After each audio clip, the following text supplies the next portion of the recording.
Warriors कैसे हैं आप लोग। तो बात करते हैं आज की वीडियो में एक टॉपिक है जिसका नाम है इक्वालिटी वर्सेस इक्विटी। अब देखो, सुनने में मैं सबसे पहले आपसे ये पूछना चाहूंगा कि अगर वर्ड इक्वालिटी आपके सामने आता है तो आप क्या समझते हो? एक पॉजिटिव वर्ड है, नेगेटिव वर्ड है या असमंजस वाला? तो अब मैक्सिमम आंसर आपका सबका ये होगा, यार इक्वालिटी अच्छी बात ही तो है, सबको बराबर मौके मिलने चाहिए, ये सब चीज़ें होनी चाहिए, इक्वालिटी अच्छा है, पॉजिटिव है। ठीक है, मैं भी मानता हूँ पॉजिटिव है, बट अब एक सिचुएशन रखते हैं। सिचुएशन ऐसी है, मान लो 10 बच्चे हैं, ठीक है, और एक पेड़ है जो कि सपोज 4 मीटर की हाइट पे है, और एक स्टूल है जो मिला हुआ है वहाँ पे पेड़ के नीचे रखा है, उसकी हाइट 1 मीटर की है। ठीक है, अब बच्चों की हाइट है सपोज 2 मीटर, ये सारी बात अजम्पशन पे चल रही है। ठीक है, सपोज कर लिया कि 2 मीटर की हाइट है, 2 मीटर की वैसे जनरली नहीं होती है, तो 6 फीट से भी ज़्यादा हाइट हो रही है, कम होती है इतनी, बट मान लिया हमने 2 मीटर की हाइट है। अब हुआ क्या, 4 मीटर का पेड़ था, 1 मीटर का वो स्टूल था, 2 मीटर की हाइट है, तो वो जैसे उस पर 2 और प्लस 3 मीटर की हाइट पहुंचेगी तो पेड़ एप्पल तोड़ लेंगे। ठीक है, अब 10 के 10 को तोड़ना है, बट एक प्रॉब्लम है। मान लो एक बच्चा है जिसकी ना, सबकी तो 2-2 मीटर की हम मान के चलते हैं, एक बच्चा है जिसकी 1 मीटर हाइट है। ठीक है, तो अब गेम ये है, स्टूल सबको मिल रहा है, सबको मिल रहा है। अब आप मुझे ये बताओ कि इस इक्वालिटी के सिनेरियो में वो जो इकलौता बच्चा है जिसकी हाइट कम है, वो सेब कैसे तोड़ेगा? सवाल है ये। और यहाँ से कहानी आती है एक नए, बिल्कुल नए नवेले कॉन्सेप्ट के, जिसको हम बोलते हैं इक्विटी। ठीक है, EQUITY, इक्विटी। अब इक्विटी पता है क्या बोलता है? इसका कॉन्सेप्ट ही अलग है। इक्विटी बोलता है कि अपॉर्चुनिटी मिलने से पहले हमें देखना पड़ेगा किसके पास क्या प्रॉब्लम है, तो जैसी प्रॉब्लम वैसा सॉल्यूशन उसको दे करके हिसाब बराबर करना पड़ेगा। ऐसे नहीं कि सबको बराबर मौके मिल जाएंगे।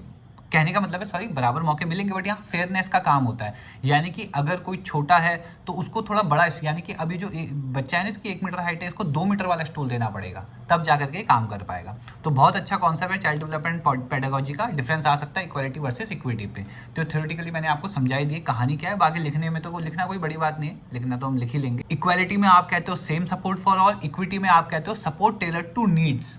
ठीक है, फोकस होता है इक्वालिटी में यूनिफॉर्मिटी पे, और इक्विटी में होता है फेयरनेस एंड जस्टिस पे। आउटकम होता है सम चिल्ड्रन में लैग बिहाइंड। देखो, इक्वालिटी में यही प्रॉब्लम है, कुछ लोग पीछे रह सकते हैं, ठीक है, जिनके पास बैकग्राउंड उतना स्ट्रांग नहीं था, सेम नहीं था। पर इक्विटी में क्या होता है, सबको बढ़िया बढ़िया, मतलब सेम ही बेनिफिट्स मिल रहे होते हैं, फेयर चांस होता है सक्सीड होने का। Treating all learners alike, recognising. हाँ, यानी कि यहाँ पे क्या हुआ, जब इक्वालिटी थी हमने सब पहले ही मान लिया सबके पास इतनी हाइट तो होगी, बट ऐसा था नहीं, है ना। तो ये है। तो गाइज, इसके बाद बात करते हैं ZPD के ऊपर। ZPD मतलब जोन ऑफ प्रॉक्सिमल डेवलपमेंट। अब ये क्या चीज़ है भाई? इसका सिंपल सा मतलब है कि मान लो आपकी जो भी अभी स्ट्रेंथ है, मान लो इंग्लिश बोलना आप बिगिनर से हो, आप इंग्लिश बोलना सीख रहे हो, और मुझे इंग्लिश बहुत ज़्यादा आती है।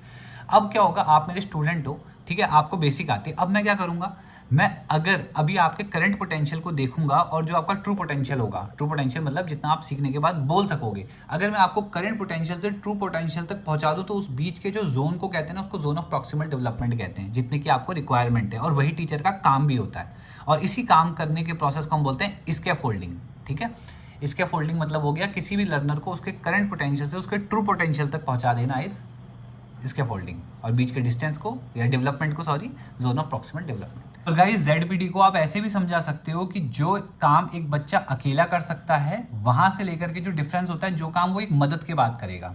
सपोज कर लो कि आप कार चलाना सीख रहे हो, बेसिक आपको सब कुछ समझा दिया, क्योंकि कार 4 व्हीलर है तो आपको टेंशन नहीं, आप स्टीयरिंग से थोड़ा बहुत चला रहे हो, कभी हिला दे रहे हो, कभी ऐसे टेढ़ा मेढ़ा ऐसे कर रहे हो। बट वहीं पे अगर आपको किसी ने आगे इंस्ट्रक्टर ने समझा दिया कि भाई इस जगह पे ये वाला गियर लगाओ, इतने एक्सेलरेट करो, ऐसा होगा, तो तब जब आप काम करोगे वो आपका विद द हेल्प पोटेंशियल होगा। ठीक है, तो ये फर्क हो गया। इसीलिए हम कहते हैं हमें टीचर्स की रिक्वायरमेंट क्यों है लाइफ में, क्यों चाहिए हमको। और टीचर का मतलब वही नहीं स्कूल वाले, टीचर हर फील्ड के हैं भाई।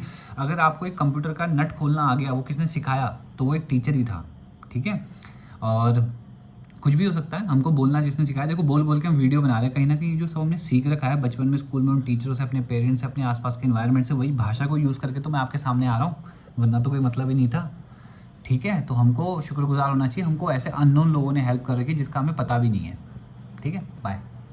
तो आई होप आपको वीडियो समझ आई होगी, बहुत ही अच्छा कॉन्सेप्ट था। You can like, share and subscribe according to your will. Till then, see you in the next one. Thank you so much for watching. Bye. Good night.